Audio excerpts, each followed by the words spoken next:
president-elect of the United States. Han pasado 100 días desde que Donald Trump regresó a la Casa Blanca. Esta noche lo ha celebrado en Michigan, el corazón simbólico del votante que lo llevó al poder. Donald Trump ha demostrado que su segundo mandato no es solo una repetición, sino una versión más radical. Desde su primer día, su gobierno ha actuado con velocidad y agresividad. We will hunt you down.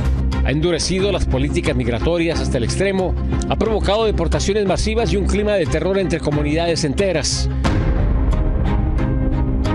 También ha desmantelado programas de diversidad e inclusión, ha atacado derechos de personas trans, ha reducido el aparato estatal a golpe de despidos masivos y ha desafiado abiertamente normas constitucionales. Mientras que sus simpatizantes celebran su mano dura, muchos otros ven en estos meses una peligrosa erosión democrática. Donald Trump ha sido implacable en imponer su visión, pero también ha tropezado con los límites del poder, tribunales, mercados y realidades geopolíticas, y aún quedan más de 1.300 días por delante, pero los efectos de estos primeros 100 días podrían durar mucho más.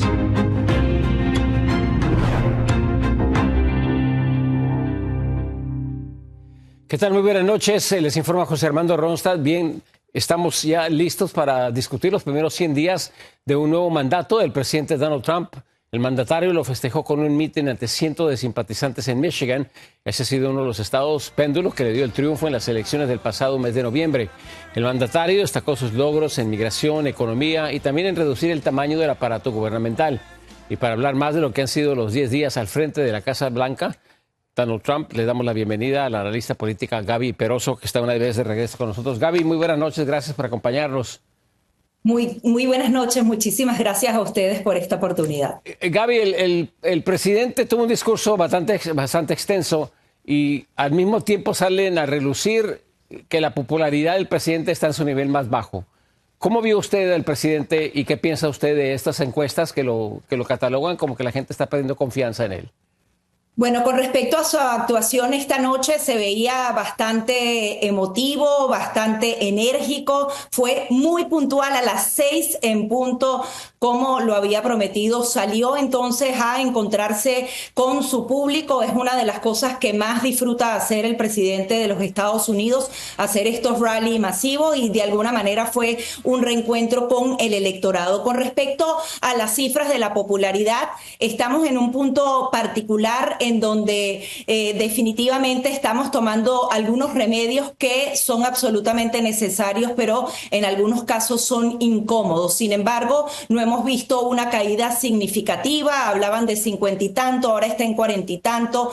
Algunos presidentes, todos en la historia de Estados Unidos han tenido este tipo de impacto, y adicionalmente más bien él sigue creciendo como figura, porque cuando le preguntan a los republicanos, más del 71% ya se identifica con la organización MAGA, que diría directamente relacionada a la figura del presidente Donald Trump. Incluso eso ha subido de un 50 y tanto por ciento en noviembre a 71%. Por tanto, él sigue justamente cumpliendo algunas de las promesas de campaña, y eso también lo beneficia a él como figura política en Estados Unidos. En cuanto a la temática que abordó el día de hoy, ¿exageró, mintió en algunas de las cosas? Por ejemplo, la guerra arancelaria. Lo hemos escuchado decir varias veces que tiene ya supuestamente arreglos con muchísimos países. Bueno, incluso sus altos oficiales que se encargan del tema económico han asegurado que ya está listo el primer acuerdo. Hay quienes aseguran que se trata de India, no sabemos exactamente quién es. Dijeron que ya estaba prácticamente sellado y reafirmado, que no querían decir el país, y eso ya tuvo un impacto positivo en la bolsa. Yo creo que sí, en definitiva, se van a hacer negociaciones uno a uno y se va entonces sincerar todo ese tema comercial, porque cuando el presidente Donald Trump lo apuntaba, yo creo que la mayoría de los estadounidenses no sabía cuánto era la proporción que estaban cobrándole a Estados Unidos versus lo que ellos cobraban.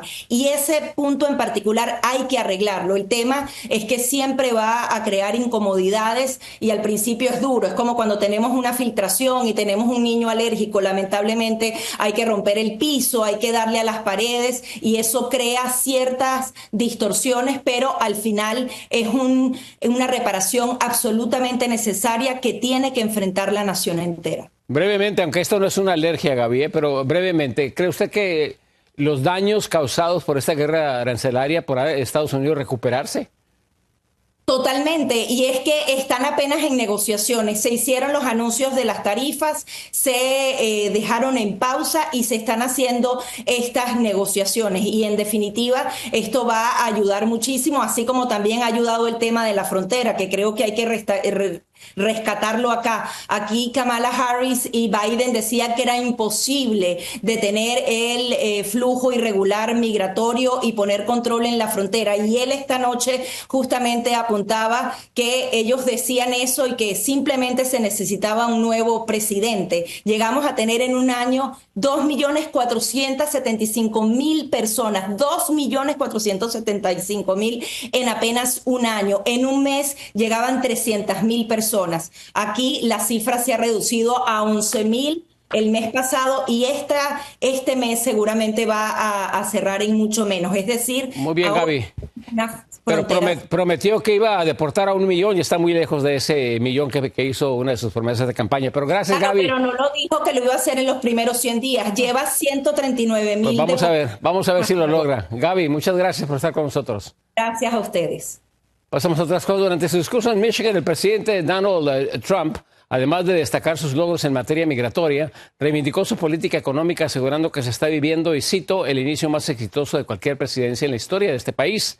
Alfredo Miranda nos tiene el siguiente reportaje. En una concentración en Detroit, Michigan, semejante a un evento de campaña electoral, el presidente Trump pronunció un discurso marcando los primeros 100 días de su administración. We're here tonight in the heartland of our nation to celebrate the most successful first 100 days of any administration in the history of our country, and that's according to many, many people. Con ataques al Partido Demócrata de por medio,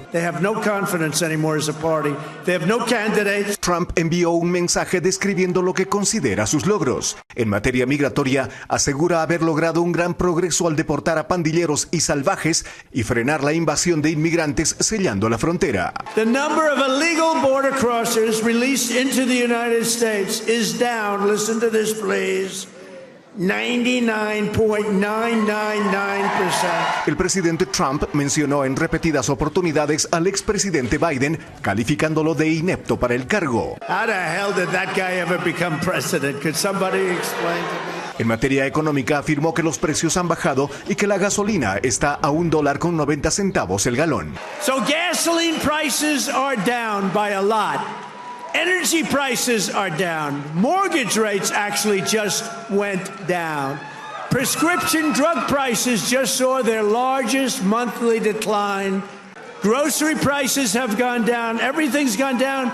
Según encuestas, la popularidad de Trump es la más baja de todos los presidentes de la historia en sus primeros 100 días. Sin embargo, el presidente afirma lo contrario, atacando a los medios y encuestadoras. When you figure that if it were a legit poll, it would be in the 60s or 70s. These people are a bunch of crooked people. Trump también se estrelló contra los jueces que emiten fallos en contra de sus órdenes ejecutivas. We cannot allow a handful of communist, radical left judges to obstruct the enforcement of our laws and assume the duties that belong solely to the President of the United States. En materia arancelaria, insistió que son beneficiosos y que líderes de muchos países están viniendo a verlo, pidiendo llegar a acuerdos, incluidos líderes de China. Sin duda, el contenido del discurso del presidente Trump provocará reacciones a favor y en contra. Determinar si sus palabras se ajustan o no a la verdad de lo acontecido en el país durante los pasados 100 días le corresponde a expertos y analistas. Alfredo Miranda, Noticias Estrella TV. Ya se encuentra con nosotros nuestro analista político Ricardo Brown. Ricardo, muy buenas noches. Un discurso extenso, un discurso típico de los discursos de campaña, con exageraciones, con cosas que hay que verificar, datos, en fin. ¿Cómo lo vistes y cuáles han sido los puntos más sobresalientes de lo que pronunció el día de hoy? Bueno, fue un discurso de campaña. Parecería que todavía el presidente no ha llegado a la Casa Blanca y está de adversario del titular Joe Biden, que no llegó, por supuesto, a ser el candidato demócrata a la reelección. Un discurso dirigido básicamente, valga la redundancia, a la base fuerte del movimiento MAGA. Pero un presidente de Estados Unidos, por supuesto, sea demócrata, sea republicano, se llame Trump, Obama, Clinton, Bush, tiene que gobernar para todos los estadounidenses. ¿Se equivocan las encuestas en su nivel de popularidad diciendo que es el presidente en las últimas 7 décadas con el nivel más bajo de aprobación? Yo creo que en estos primeros 100 días las encuestas tienen algún valor, una medición de cómo el electorado ve la gestión del presidente hasta ahora, pero todavía quedan 1.361 días de gobierno de Trump. La verdadera encuesta va a ocurrir cuando haya elecciones de medio término en noviembre del año próximo. La guerra arancelaria siguen diciendo que tienen arreglos, pero se niegan a mencionar con qué países. Yo creo que hay que esperar que se mencionen los nombres de los países. En distintas ocasiones varios funcionarios del gobierno de Trump, por ejemplo, Peter Navarro, su principal asesor sobre comercio internacional, ha dicho que habrá acuerdos con 190 países. Todavía no hemos visto una firma de un acuerdo. Se especula, pero es pura especulación, de que se está acercando a algún tipo de pacto con India, que no es. India es un importante socio comercial, pero no de la magnitud, por ejemplo, de Canadá o México, nuestros más cercanos vecinos, y por supuesto de China, que es la segunda potencia económica del mundo, y la Unión Europea. Vimos la reacción a lo que posiblemente era un pequeño intento por parte de Amazon de enseñar cierta transparencia en cómo iba el consumidor a tener que pagar más. Esto enfureció al presidente y parece que es un reflejo de lo que ha promovido durante toda esta guerra arancelaria, no decir mucha información y tratar de disminuir el impacto que puede tener el consumidor. Así es, el presidente se comunicó con Jeff Bezos, que es el máximo ejecutivo de Amazon. El señor Bezos retiró aquella medida que iba a adoptar, incluso dijo que había sido un rumor, una especulación de parte de la prensa y que en ningún momento él había tenido la intención de llevar a cabo algo que enojó al presidente, que iba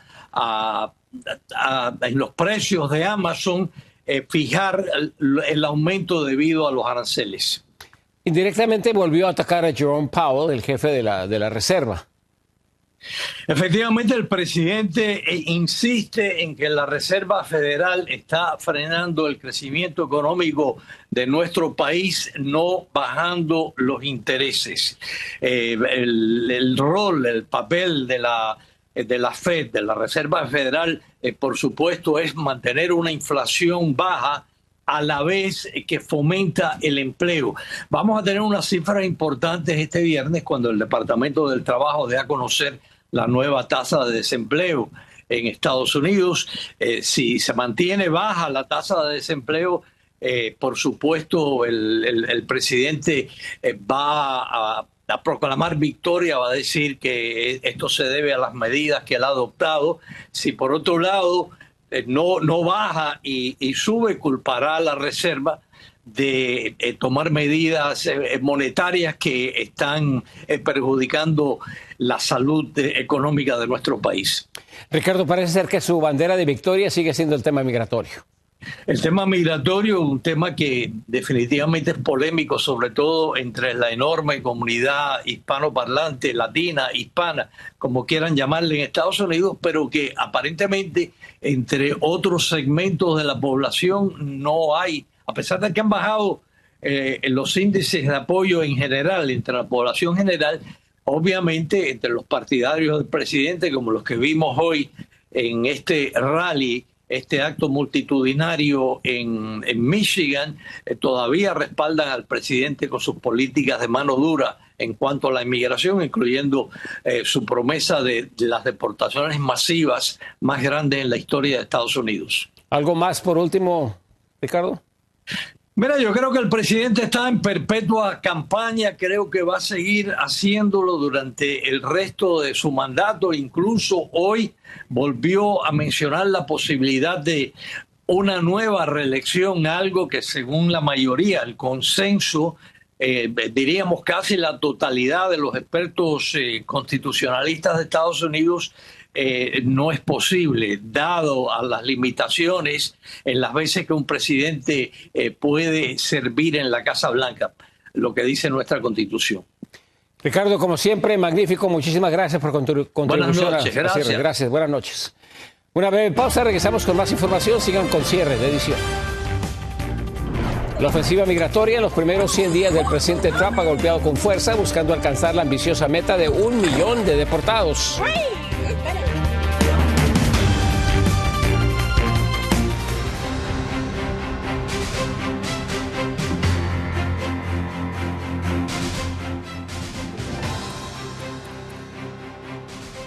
Los primeros 100 días del segundo mandato de Donald Trump se han caracterizado por una ofensiva contra migrantes a gran escala. Firmó órdenes ejecutivas declarando una emergencia nacional en la frontera. También amplió el alcance de redadas a zonas sensibles como iglesias y escuelas. Implementó las deportaciones aceleradas y estableció un registro de migrantes. Pero la política migratoria se extendió incluso a quienes estaban protegidos con programas como el CBP One, asilo y parol humanitario. Entre sus últimas acciones amenazó con cortar y penalizar a las llamadas ciudades santuario si no cooperan con las autoridades federales, entre otras.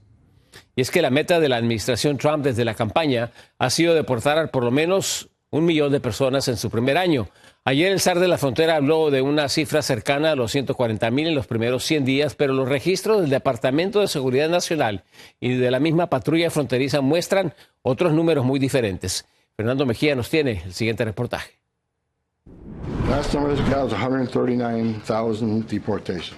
La última vez que se hizo el conteo iban 139,000 deportaciones, dijo el zar de inmigración Tom Homan, un número que contrasta con el entregado al Congreso por parte de ICE que contabilizaba 57,000 deportaciones, discrepancia en los números que cuestionan activistas. Porque tiene que satisfacer a su MAGA base. Esas fueron las personas que votaron por él y él tiene que satisfacer a esa base, él tiene que cumplir. Según la Casa Blanca, sus números de 139,000 deportaciones se basan en datos internos. No explicaron cómo es que se llegó a esa cantidad. El presidente ha presumido, alardeado de su poder de detener, deportar a medio mundo. Y desgraciadamente las estadísticas no justifican. La meta del presidente Trump era deportar 1 millón de personas al año. Eso es aproximadamente unas 85,000 personas al mes. Para los primeros 100 días ese número debería andar arriba de los 250,000 deportados. Ahora, independientemente si uno cree o no en las estadísticas, el número de deportaciones que se reportan es mucho más bajo al que se tenía pensado. Una cosa es decir que vas a deportar a 11 millones de inmigrantes y la otra cosa es la realidad.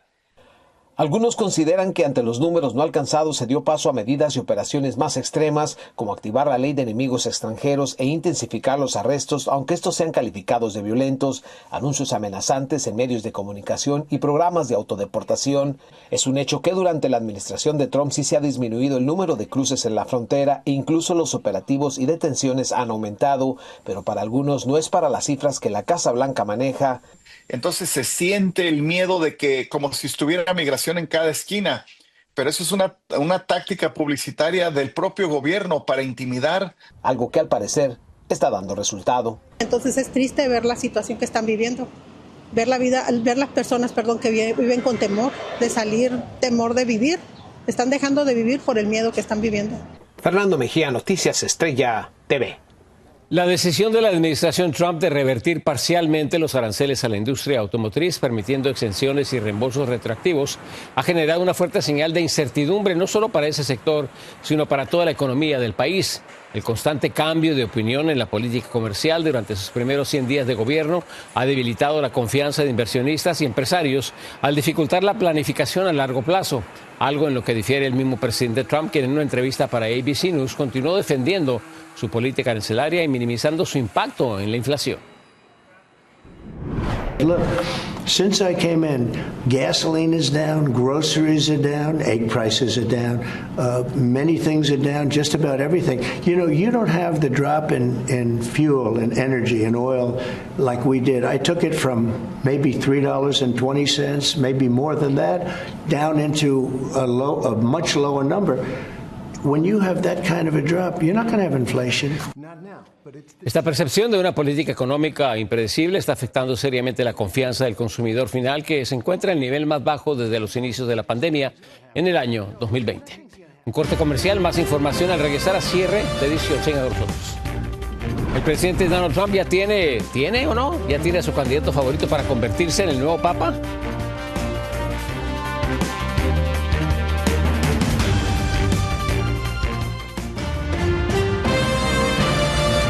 Aparentemente, gobernar el país no es suficiente para Donald Trump. El mandatario bromeando con la prensa de la Casa Blanca diciendo que le gustaría que él fuera el siguiente nuevo papa.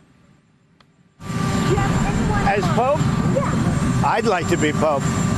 That would be my number one choice. No, I don't know. I have no preference. I must say we have a cardinal that happens to be out of a place called New York who's very good. So we'll see what happens. Por cierto, este cardenal que se refirió Trump es Monseñor Timothy Dolan de la Arquidiócesis de Nueva York. Muy buenas noches, gracias por acompañarnos. Yo soy José Armando Ronstadt. Lo esperamos el día de mañana.